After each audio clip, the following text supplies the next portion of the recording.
오늘 말씀의 제목, 더 중요한 것을 버린 자에게 화가 있으리라. 제가 다시 한번 여러분들에게 말씀드리면, 예수님께서 7번 동일하게 반복해서 화 있을진저 화 있을진저 말씀하고 있어요. 제가 이 말씀을 쭉 봐도 내용이 그렇게 별로 다른 것 같지 않아요. 그런데 예수님께서 7번 반복해서 말씀하셨던 이유가 있겠다. 그 이유를 가지고 저도 말씀을 준비하며 오늘 저는 여러분들에게 새로운 이야기를 하려고 하는 것이 아니라 우리들이 알아야 되는 이야기들을 다시 한번 마음속에 새기는 그런 시간이 되었으면 좋겠습니다. 제가 아마 두 번째 시간에 곡성이라고 하는 영화에 나왔던 한 아이가 했던 대사, 무엇이 중요한디 했던 말 기억하세요? 오늘은 바로 정말 무엇이 중요한지를 예수님께서 서기관들과 바리새인들에게 말씀하고 있는 거예요. 중요한 말씀의 포인트는 무엇이 중요한지 모르는 그들에게 화가 있으리라. 무엇이 중요한지 모르는 사람들이 하는 일들이 얼마나 무서운 외식인가라는 것을 우리들이 볼 수 있습니다. 바리새인들과 서기관들과 율법학자들은 많은 규칙들을 만들어 놨어요.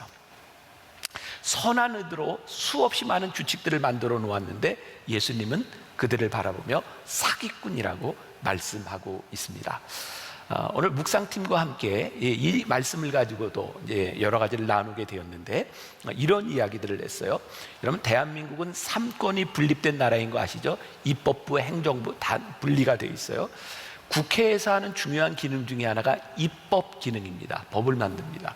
그런데 우리 묵상팀이 이야기를 하다가 우리들 중에 누구도 국회의원이 법을 잘 지킨다 이런 생각을 하는 사람이 없대요. 여러분들 어떻게 생각해요? 국회의원들이 법을 잘 지키나요? 안 지키나요? 그렇게 막 크게 얘기하시면 안 돼요. 속으로만.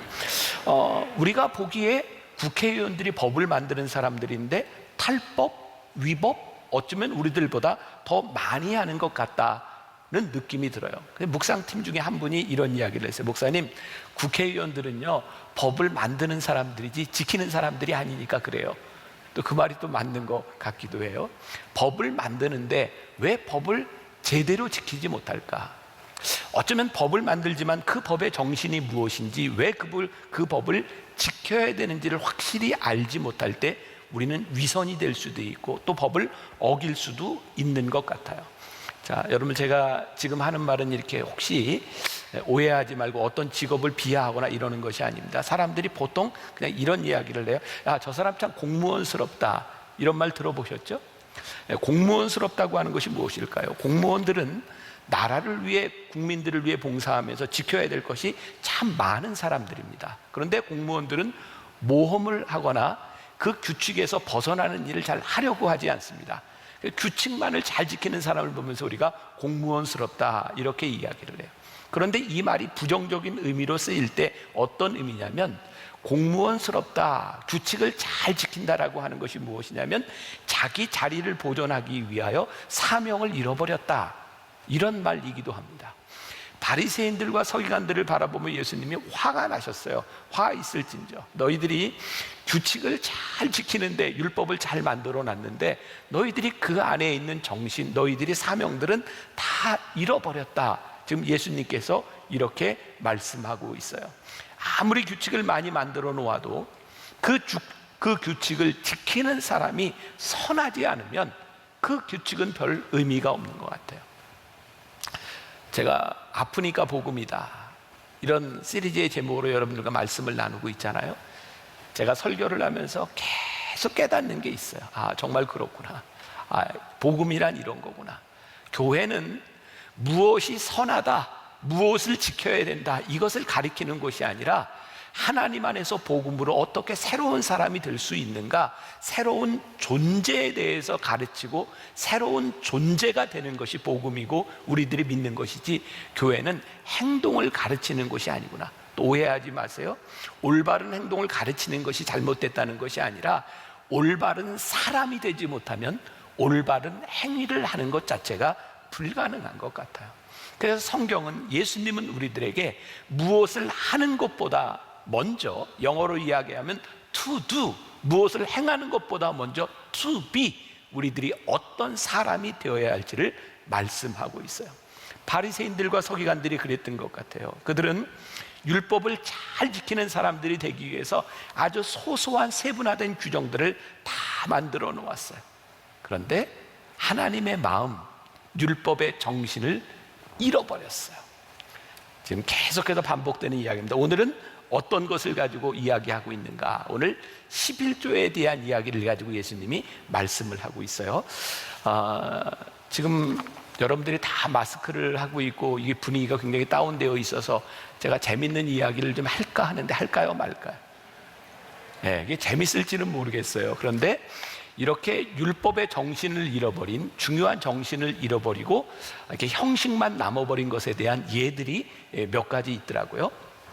여러분들 청바지들 하나쯤은 가지고 계시죠? 여러분 청바지에 보면은 여기 주머니에 조그만 주머니가 양쪽에 있습니다. 포켓 주머니 아세요? 그게 왜 있는지 아세요? 옛날 그 서부 그 개척 시대의 사람들이 시계를 가지고 있었는데 그때는 시계가 팔목에 차는 게 아니라 줄을 매다는 그런 시계였답니다. 그래서 여기에 시계를 넣는 주머니였다 그래요. 근데 지금 우리들이 별 의미 없이 그냥 청바지의 그 모양으로 우리들이 하고 다니는 거 있죠. 여러분들 털모자를 쓰면 옛날에 털모자들은 다 여기에 방울이 달려 있었습니다. 여러분들 아세요? 그 방울이 어떻게 왜 달렸는지 아세요? 그게 멋으로 달린 게 아니랍니다. 옛날 프랑스 사람들이 그 해군이 항해를 할 때 배에 천정들이 이렇게 낮았기 때문에 머리를 다치지 않으려고 방울을 만든 것이 처음 털모자의 방울을 만든 시작이랍니다. 별로 흥미가 없으시네. 하나 더 할까 말까? 네, 하나 더 해드릴게요. 옷을 입을 때 보면 남자들이 채우는 단추와 여자들이 채우는 단추 방향이 다릅니다. 아세요? 근데 왜 다르냐? 이건 뭐 역사적으로 정설이라고 나와 있는데, 여러분 단추가 만들어진, 인류에게 단추가 만들어진 것이 그렇게 오래지 않습니다. 1800년대에 단추를 이렇게 채우게 되었는데, 그 당시에 단추 달린 옷을 입은 사람들은 대개 귀족층의 사람이었답니다. 그래서 여자들은, 그 당시에 귀족들은 하인들이 다 옷을 입혀줬답니다. 그래서 남자들은 그냥 자기가 단추를 채웠지만 여자들은 하인들이 단추를 채워질 때 쉬운 쪽으로 단추를 채울 수 있도록 반대로 단추를 달아놨는데 우리가 아직도 그렇게 달고 있는 거랍니다. 아, 네네. 아유, 우리가 모르고 살아가는 게 참 많은 것 같아요. 처음에 왜 그렇게 만들었는지. 자, 이건 또 하나는 참 제가 흥미있게 보았는데요. 어떤 목사님이 한 교회에 부임을 하게 됐답니다. 그런데 그 교회는 새벽 예배를 인도하고 나면 목사님이 설교를 마치고 나면 찬송을 부르는데 늘 반주자가 고른 찬송을 부르더래요. 목사님이, 아니 설교자가 설교를 하고 여기에 맞는 찬송을 불러야 되는데 왜 이 교회는 늘 반주자가 선정한 찬송을 부르는가? 그래서 교인들한테 물어봤답니다. 이 교회는 왜 그래요? 그랬더니 교인들이 그냥 옛날부터 그랬어요, 그러더래요. 그래서 목사님이 아주 오래된 교인에게 물어봤답니다. 왜 새벽 예배를 마치고 나면 반주자가 고른 찬송을 불러야만 되든지. 그랬더니 그분이 설명하기를, 아주 오래전에 이 교회가 작았을 때 반주자가 많지 않았던 시절에 어떤 분이 이제 피아노를 막 배우기 시작했는데 새벽 예배 반주를 부탁하니까 못하겠다 그러더래요. 그래서 목사님이 이렇게 약속을 했대요. 찬송은 무조건 반주자가 연습한 곡만을 부를 테니 염려하지 말고 그 자리에 앉으라고. 그래서 그때부터 반주자가 연습하고 온 곡을 새벽 예배 설교를 마치면 부르게 되었다는 거예요. 근데 지금은 아주 반주를 잘하는 피아노 반주자가 있음에도 불구하고 늘 그분이 고른 찬송을 부르고 있다. 어떤 글에서 본 거예요. 가만히 보면 진짜 우리들에게 중요한 정신, 왜 그것이 만들어졌는지를 잊고 우리들은 형식만을 따라갈 때가 많이 있어요. 그런데 이것이 우리의 신앙의 많은 부분들을 차지하고 있고, 잘못하면 이런 형식들이 하나님의 마음을 잃어버린 그 율법을 지키는 자들로 만들어 버릴 수 있는 거죠. 이제 그 중에 이 11조에 대해서 예수님이 말씀하시는 거예요.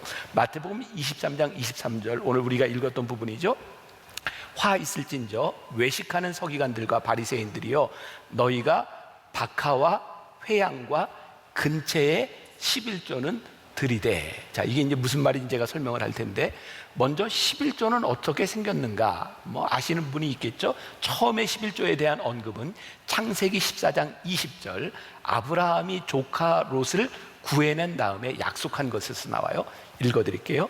너희 대적을 내 손에 붙이신 지극히 높으신 하나님을 찬송할지로다 하매 아브라함이 그 얻은 곳에서 10분의 1을 멜기세덱에게 주었더라. 제사장에게 주었어요. 자, 창세기 28장 20절 22절에 보면 야곱이 그의 아버지와 형 에서를 속이고 도망가다가 베델에서 하나님을 만나고 서원한 장면이 나옵니다. 내가 기둥으로 세운 이 돌이 하나님의 집이 될 것이요 하나님께서 내게 주신 모든 것에서, 여기 중요한 부분, 하나님께서 내게 주신 모든 것에서 10분의 1을 내가 반드시 하나님께 드리겠나이다 하였더라. 또 이 11조의 규정이 율법으로 나오게 된 건 레위기 27장 30절에 나와 있는데, 그리고 그 땅의 10분의 1, 곧 그 땅의 곡식이나 나무의 열매는 그 10분의 1을 여호와의 것이니 여호와의 성물이라, 이렇게 규정을 해놓았어요. 말씀을 통해 보면 우리들이 문맥을 통해 알 수 있는 것이 있는데, 이 11조는 하나님과의 관계 속에서 드려지는 것인데, 어떤 관계냐면 믿음의 고백인 거죠. 내가 가지고 있는 것이, 나에게 주신 것이 하나님께로부터 왔습니다 라고 하는 믿음의 고백을 드리는 것이 11조 정신의 시작이고요. 또 이 11조는 단순히 그것에도 그치는 것이 아니라 11조를 통해서 이웃을 사랑하고 구제하고 성전을 운영하는 이 모든 것들이 11조를 통해 이루어지게 되어 있었어요. 그래서 이 11조는 내가 믿음의 행위로서 자발적으로 하나님 앞에 드리는 것이었는데, 언제부터인가 바리새인들과 서기관들과 율법학자들이 11조를 지키느냐 아니냐를 가지고 유대인됨과 그리고 율법의 완수자가 되느냐 되지 않느냐를 이야기하면서, 심지어는 오늘 말씀에 나오는 박하와 근채와 회양의 11조까지 지키게 만들었다 되어 있어요. 그런데 율법에 보면 사실 이전에는 박화, 근채, 회양에 대한 11조는 나와 있지도 않은 거예요. 그런데 그들이 이걸 만들었어요. 자, 그럼 여러분들에게 궁금증이 생겨야 당하는데, 박하는 뭐고 근채는 무엇이고 궁금하지 않으세요? 좀 보여드리려고 하는데 궁금하면 이렇게 사진을 통해 보여드릴게요. 자, 사진에 보니까 저런 거예요. 이스라엘에 가면 그냥 길가에 많이 볼 수 있는 흔한 꽃과 채소 같은 게 박하, 회양, 근채예요. 그러니까 여기에 특별히 어떤 돈에 대한 가치를 부여할 수도 없는 그냥 흔한 것들이에요. 박하는 소위 말하는 민트예요. 민트, 나물의 양념으로 쓰이는 것이고요. 근채, 미나리과에 속해 있대요. 향기로운 열매를 맺는 주로 나물이나 약품으로 쓰여지는 것. 근데 바리새인들과 서기관들과 율법학자들이 그냥 길가에 흩어져 있는 저것까지도 철저하게 11조를 지켜라, 이렇게 11조 규정을 만들었다는 거예요. 그러면 예수님께서 그들이 만들어 온 11조 규정에 대해서 화 있을진저라고 말씀하실 때, 예수님은 어떤 마음을 가지고 어떤 의도를 가지고 지금 이 말씀을 하고 계시는가? 자, 이런 생각을 가지고 마태복음 23장 23절을 같이 한번 다시 봅니다.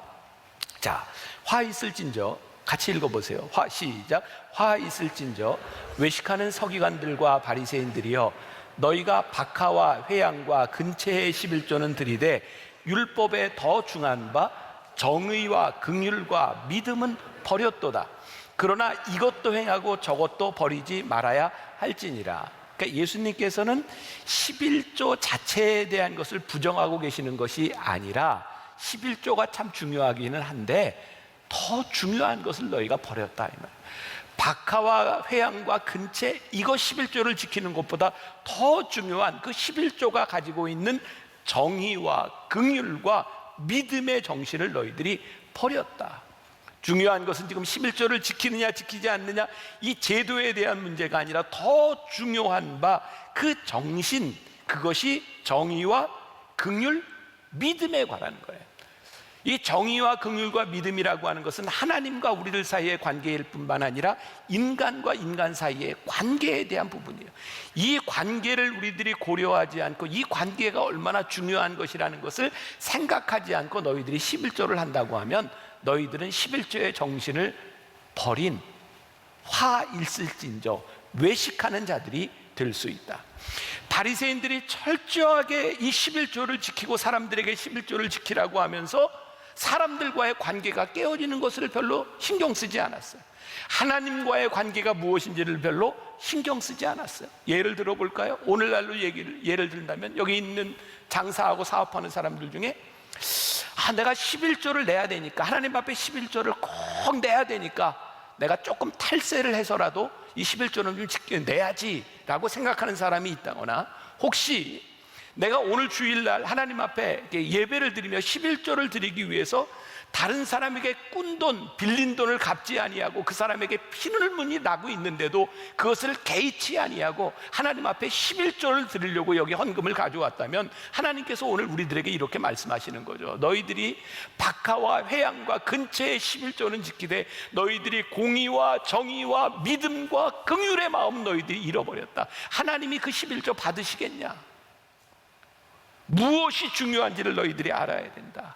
긍휼, 자비라고 하는 것은 늘 두 가지 차원의 문제가 있죠. 하나님께서 우리들에게 자비를 베푸셨어요. 하나님의 자비를 받은 우리들이 누군가에게 자비를 베풀어야 돼요. 하나님께로부터 받은 그 자비로 인하여 우리들이 하나님께 내는 것, 그리고 하나님께서 우리에게 자비를 베푸신 그 자비함으로 말미암아 우리들이 누군가에게 자비를 베풀어야 하는데, 우리들이 회양과 근체, 이 11조를 드리는 것 때문에 우리들이 그 모든 것을 다 잃어버렸다면 하나님이 그거 기뻐하시지 않는다. 하나님의 마음을 잃어버린 그 헌금들은 빈 껍데기에 불과하다. 오늘 예수님이 이렇게 말씀하고 있는 거예요. 자, 그러면 이제 우리들의 삶에 적용을 해볼 필요가 있을 것 같아요. 그 시대의 이 말씀이 오늘 우리들에게 어떻게 적용될 수 있는가? 저는 믿음을 두 가지 차원에서 봅니다. 꼭 기억해 주세요. 저는 두 가지 차원의 믿음이 우리들에게 존재해야 된다고 생각해요. 하나는 우리가 하나님을 믿는 믿음이에요. 하나님께 나아가는 자는 반드시 그가 계신 것과 그를 찾는 이들에게 상 주시는 이심을 믿어야 할지니라. 오늘 우리가 하나님께 예배를 드리면서 오늘 이곳에 함께 하시는 하나님, 내가 그 하나님을 분명히 믿습니다. 우리의 기도를 들으시는 하나님을 내가 분명히 믿습니다. 이 믿음의 고백을 하나님이 제일 기뻐하신다. 첫 번째 믿음이에요. 두 번째 믿음은 우리가 하나님을 믿는 것도 참 중요한데, 하나님이 우리를 부르셔서 자녀 삼아주셔서 우리를 믿고 신뢰하신다는 우리를 향한 하나님에 대한 믿음을 우리들이 믿어야 한다. 구별이 되세요. 우리가 하나님을 믿는 것과 더불어서 하나님이 우리를 자녀 삼아주셔서 내가 너를 믿어, 우리를 신뢰하시는 하나님을 믿을 때 그 믿음의 행위가 우리들에게서 나오는 거예요. 그러니까 믿음은 두 가지인 거예요. 하나님을 믿는 그 믿음으로 인하여, 그 신뢰함으로 인하여 믿음의 행위가 우리들의 삶에서 어떻게 나타나는가, 이 두 믿음이 공존해야 믿음이 온전해질 수 있는 거죠. 결국 두 가지 믿음이 만날 때 우리들의 신앙이, 하나님과의 관계가 온전해질 수 있는 거예요. 그런데 이 바리새인들과 서기관들의 문제는 뭐냐면 정의와 긍휼과 믿음을 버렸다는 거예요. 여기에서 버렸다라고 하는 말의 뜻이 무엇이냐면 하찮게 여겨 무시했다 이 말입니다. 하나님을 믿는데 우리들이 규칙들은 잘 지키는데 정의와 공의와 긍휼과 믿음, 하나님이 우리들에게 주신 하나님의 마음을 하찮게 생각하고 산다. 이것을 가리켜서 하나님께서 화 있을진저 외식하는 자들이여 라고 말씀하고 있는 거죠. 자, 이 말씀과 이어서 마태복음 23장 24절 말씀이 있는데, 이 말씀에 이렇게 좀 해석을 다루는 사람이 그렇게 이야기를 했어요. 마태복음 23장 24절은 예수님께서 말씀을 전하실 때 굉장히 위트와 유머를 가지고 사람들에게 전한 거라는 거예요. 그러니까 예수님이 이 말씀을 하셨을 때 말씀을 듣고 있는 청중들이 이 말씀을 들으면서 예수님 그런 말씀을 다 하시다니 위트 있으셔, 뭐 이랬을 거라는 거예요. 당시 이스라엘 백성들에게는 예수님께서 하루살이와 낙타의 비유를 가지고 이야기했을 때 사람들이 예수님 웃기셔, 뭐 이렇게 이제 반응을 했을 거라는 거예요. 네. 자, 메시지 성경에 보면 이 부분을 이렇게 설명하고 있어요. 처음부터 끝까지 다 틀려먹은 인생 이야기를 쓰면서 시시콜콜 맞춤법과 구두점을 따지고 있으니 너희 꼴이 얼마나 우스운지 알기나 하느냐, 이렇게 이제 표현을 하고 있어요. 자, 제가 이제 설명을 합니다. 하루살이와 낙타를 예수님께서 여기에 등장시켜서 무엇을 얘기하고 싶으셨는가? 여기 성경 율법에는요, 이스라엘 백성들이 먹으면 안 되는 동물에 대한 규정들이 명확하게 나와 있어요. 그러니까 성경에서 너희들이 혐오할, 먹지 못할 곤충에 대하여 이야기하는데 이 하루살이가 여기에 포함되는데, 날아다니고 기어다니는 곤충 중에 제일 작은 게 뭘까요? 하루살인 거예요. 하루살이. 예수님이 그 얘기 하시는 거예요. 새김질하는 그런 못 먹는 부정한 짐승 중에 덩치가 제일 큰 짐승이 뭘까요? 낙타예요. 낙타. 저 답을 다 가르쳐주고 물어봐도 뭐라고요? 낙타예요. 낙타. 그러니까 부정한 것 중에 제일 작은 게 하루살이고 제일 큰 게 낙타인 거예요. 그런데 지금 예수님께서 뭐라고 말씀하세요? 야, 너희들이 하루살이는 걸러내고 낙타는 삼키는도다. 이런 거예요. 자, 당시 이스라엘 사람들은 그냥 물을 먹지 못했어요. 그래서 그 석회질이 많은 물을 먹기 위해서 그 사람들이 포도주를 담가 먹었거든요. 포도주가 달잖아요. 포도주를 담그면 낮에 하루사들이 거기에 와서 그냥 자폭을 해요. 먹으러 왔다가 거기 빠져 죽는 거예요. 근데 하루살이 먹으면 돼요? 안 돼요? 안 되니까 이스라엘 사람들은 포도주를 먹을 때 이 채에다가 하루살이 하나까지를 다 걸러내고 먹은 거예요. 그거 부정하지 않으려고. 예수님이 뭐라고 말씀하세요? 너희가 하루살이는 걸러내면서 낙타는 삼켰도다. 그러니까 지금 예수님께서 무엇이 중요한데 라고 말씀하시면서 너희들이 그렇게 잘 지키는 것 같은데, 율법을 잘 지키는 것 같은데 실상 너희들이 얼마나 무서운 죄를 짓고 있는지 아느냐라고 말씀하고 있는 거죠. 율법이 우리들에게 주어진 이유는 작은 것들만을 걸러내려고 있는 것이 아니라 하나님이 우리를 부르신 그 부르심이 무엇인지, 그 정신이 무엇인지를 알도록 우리를 부르셨는데 우리는 작은 것 하나 지키며 그렇게 쪼잔하게 살아가고 있다는 거예요. 제가 얘기하는 게 어떻게 들릴지 모르지만 한번 생각해 보세요. 우리들 주변에 보면 꼭 집어서 말할 수는 없는데 좀 나쁜 놈 있지 않아요? 꼭 나쁜 짓을 하는 것 같지 않은데 아유 나쁜 사람 있지 않아요? 표현을 좀 달라볼까요? 진짜 우리 주변에 보면 자기에게 주어진 의무를 진짜 잘해요. 할 일 꼬박꼬박 해요. 근데 아주 얄미운 사람들 있지 않나요? 분명히 자기 할 일을 하고 의무도 지키고 법을 지키는데 얄밉고 나쁜 놈이라고 느껴지는 것은 그의 마음속에 진심이 없는 거예요.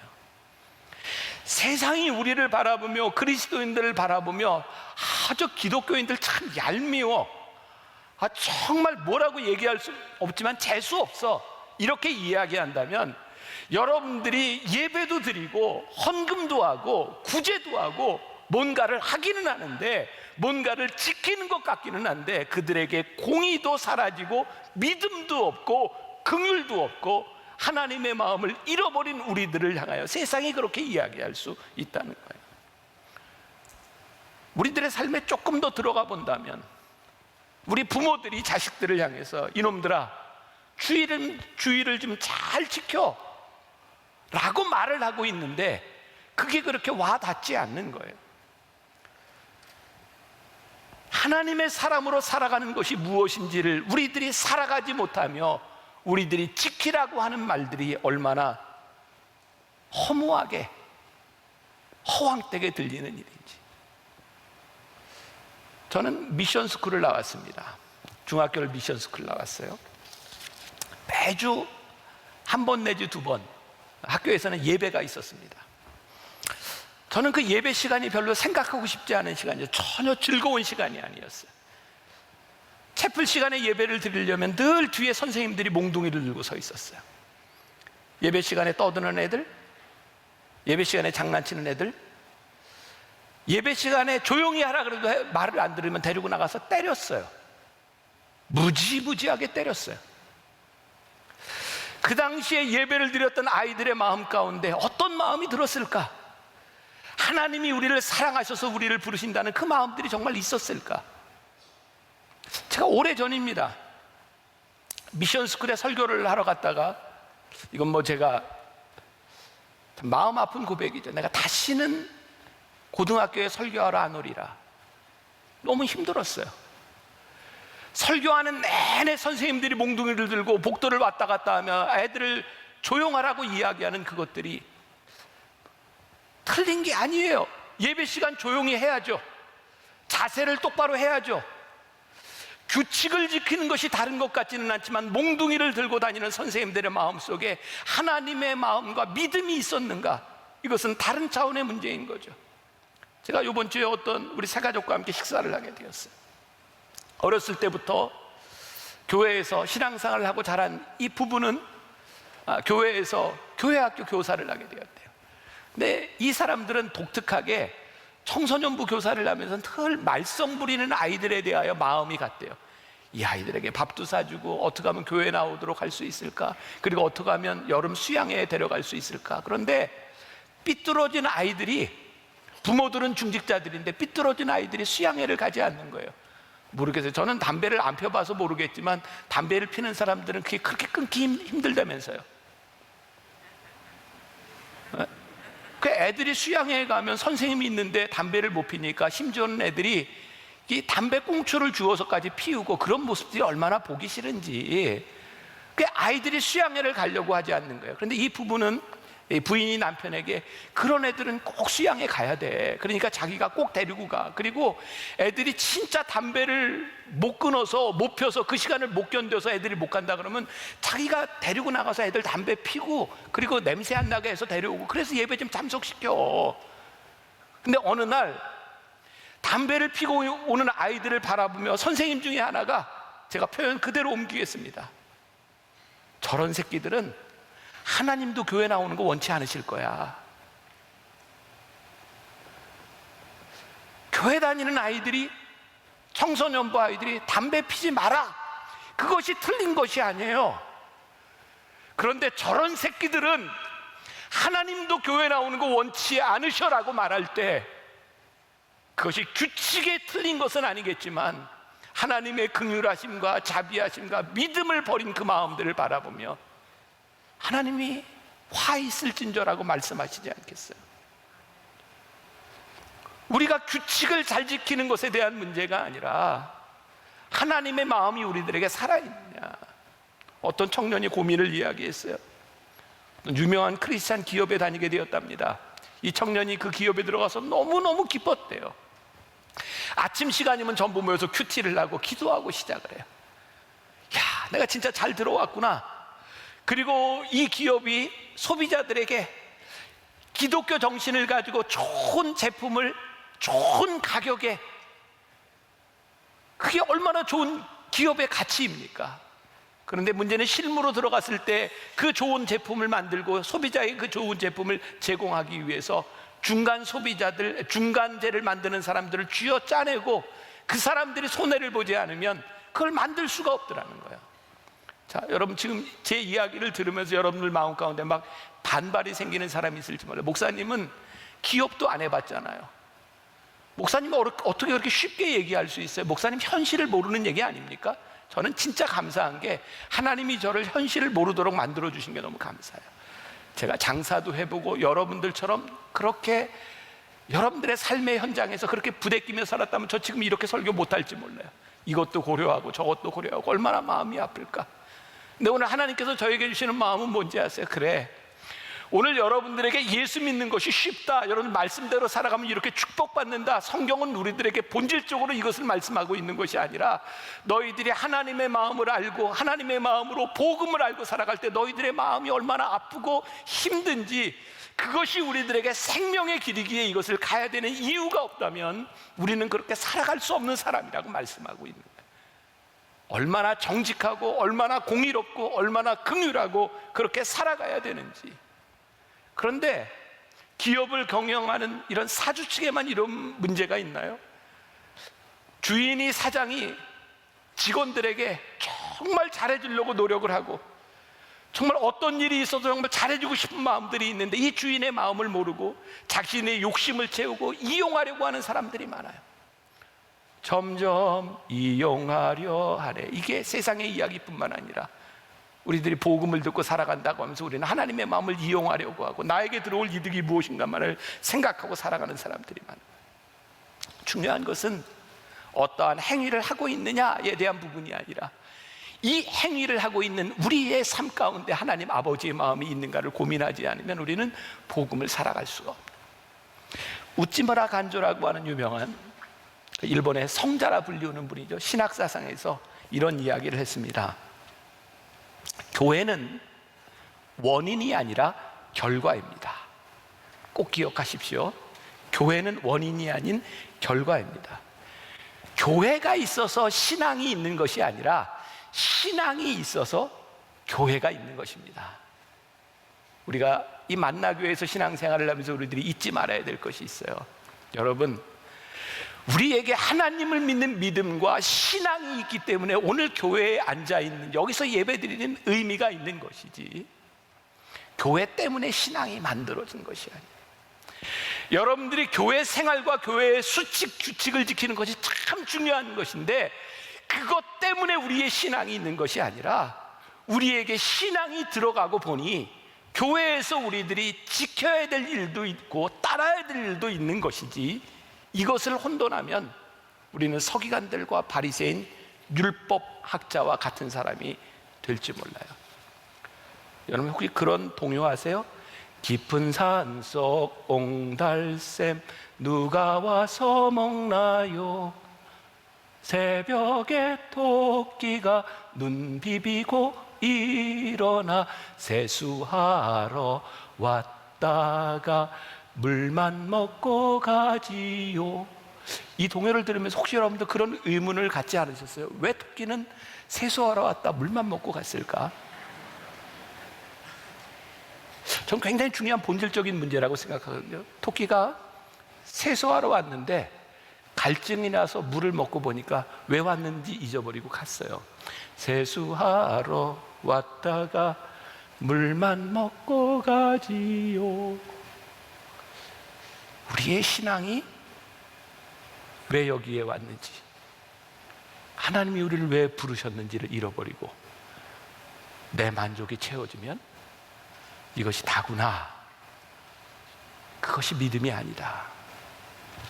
무엇이 중요한지를 잃어버린 자들에게 화 있을진저, 예수님께서 바리새인들과 서기관들과 율법학자들에게 말씀하고 있어요. 죄송합니다. 하나님 믿는 거 참 힘들더라고요. 저에게 제일 힘든 게 뭔지 아세요? 설교하는 게 아니에요. 이게 설교하려고 말씀을 준비하다 이것이 마음에 부딪히는 게 힘들어요.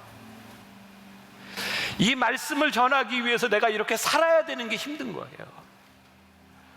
하나님 믿는 게 참 쉽지 않습니다. 주여, 생명의 말씀이 여기 있사오매 내가 주를 어떻게 떠날 수 있겠습니까? 오늘 여러분들에게 이 복음이 있어서, 이 말씀이 있어서 우리들이 붙들고 살아가는 것이지, 여러분들이 세수하러 왔다 물만 먹고 가는 그런 중요한 것을 잃어버린 사람들이 되지 않기를 간절히 소원합니다.